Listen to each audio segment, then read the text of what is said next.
Viral di media sosial aksi petugas patroli pengawalan, Patwal, lawan arus demi mengawal rombongan pejabat.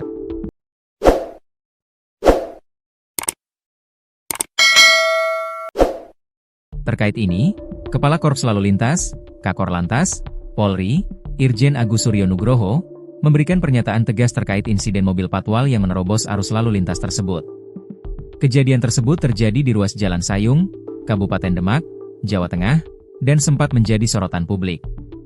Dalam keterangannya kepada awak media pada Sabtu, 28 Juni 2025, Irjen Agus menyayangkan tindakan tersebut. Sebagai penegak hukum, kita harus mampu menjadi contoh bagi masyarakat. Jangan sampai justru kita sendiri yang melanggar aturan, tegasnya. Irjen Agus menekankan bahwa pengawalan kendaraan, termasuk penggunaan Patwal, harus mengutamakan aspek keselamatan dan tidak sekadar mengandalkan alasan prioritas. Insiden di Demak menjadi pengingat keras bahwa setiap pihak, termasuk aparat, memiliki kewajiban yang sama dalam mematuhi aturan lalu lintas, ucap Irjen Agus. Prioritas tidak boleh menjadi alasan untuk mengabaikan keselamatan pengguna jalan lainnya, tambahnya. Lebih lanjut, Kakor Lantas menegaskan pentingnya etika berkendara bagi petugas yang mengawal pejabat, terutama di jalan umum. Ia meminta seluruh personel untuk bekerja secara profesional dan bertanggung jawab, guna menghindari keresahan di tengah masyarakat.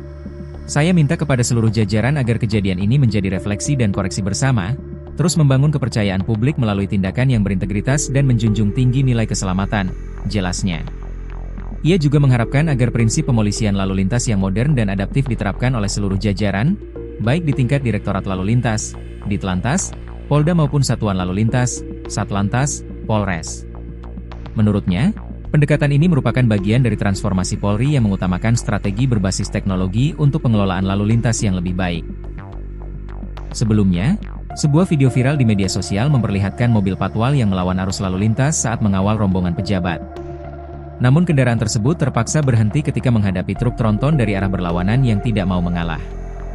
Momen itu langsung menuai respons luas dari publik dan memicu perdebatan mengenai etika pengawalan.